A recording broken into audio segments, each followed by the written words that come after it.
بسم اللہ الرحمن الرحیم۔ السلام علیکم محترم ناظرین، آج کا ہمارا موضوع ہے انسان اور گناہ۔ اللہ تعالیٰ نے خالق و مالک ہونے کے ناطے انسان کو کچھ کام کرنے اور کچھ سے بچنے کا حکم دیا ہے، جبکہ انسان کو ایک طرف اتنی استطاعت اور طاقت بھی دی ہے کہ وہ اللہ کے کاموں پر عمل کر سکے، اور دوسری طرف اس کے لیے یہ بھی واضح کر دیا کہ اللہ کا حکم انسان ہی کے دنیاوی، آخری اور انفرادی و اجتماعی مفاد کا ضامن ہے۔ یہ کہ ایک انسان اللہ تعالیٰ کے احکام کی جس قدر خلاف ورزی کرے گا، اسی قدر دنیا و آخرت میں وہ اس کا نقصان بھی اٹھائے گا۔ انسانوں کے لیے اللہ تعالیٰ کے نازل کردہ احکام کے سلسلے میں اگر غور کیا جائے تو معلوم ہوگا کہ یہ اللہ تعالیٰ کا احسان ہے کہ اس کا ہر حکم ہمارے فائدے اور سہولت کے لیے ہے، خواہ بظاہر اس میں فائدہ اور سہولت کی بجائے نقصان اور مشقت کا پہلو ہی دکھائی دیتا ہو۔ یہ بھی اللہ کا احسان ہے کہ اس نے ہمیں اپنے حکموں پر عمل کرنے کی پوری استطاعت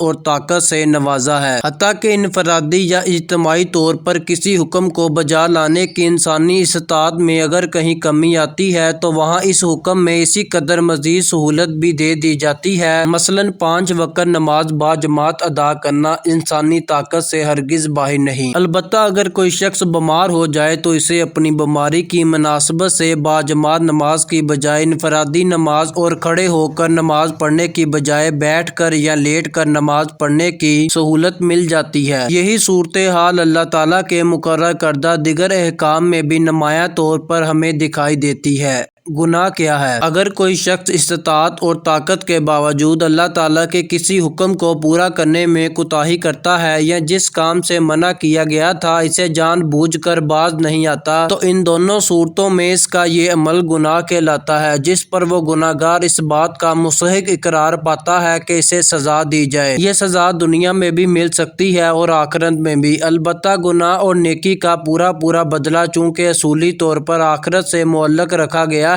اس لیے ضروری نہیں کہ دنیا میں بھی ان کا پورا بدلہ دیا جائے۔ البتہ گناہ گار انسان کو آخرت کے عذاب سے ڈرانے یا دوسرے لوگوں کو گناہ کی شناعت و قباحت سے خبردار کرنے کے لیے اللہ تعالیٰ دنیا میں بھی گناہ گاروں کو تھوڑی بہت سزائیں دیے رکھتے ہیں۔ اللہ تعالیٰ نے انسان کا امتحان لینے کے لیے اسے اختیار کی طاقت دی ہے، یعنی یہ طاقت کہ اگر وہ چاہے تو اللہ کے حکموں پر عمل کر کے نیکی کی راہ اختیار کرے اور چاہے تو اللہ کے حکموں کی خلاف ورزی کر کے گناہ کی راہ اپنائے۔ لیکن اس کے ساتھ اللہ تعالیٰ نے یہ بھی واضح کر دیا ہے کہ اسے اختیار کی طاقت کو جو شخص اللہ تعالیٰ کی نافرمانی میں استعمال کرے گا اسے آخروی زندگی میں سخت سزا دی جائے گی، اور جو شخص اسے اللہ کی اطاعت میں استعمال کرے گا اسے بہترین بدلہ اور پورا انعام دیا جائے گا۔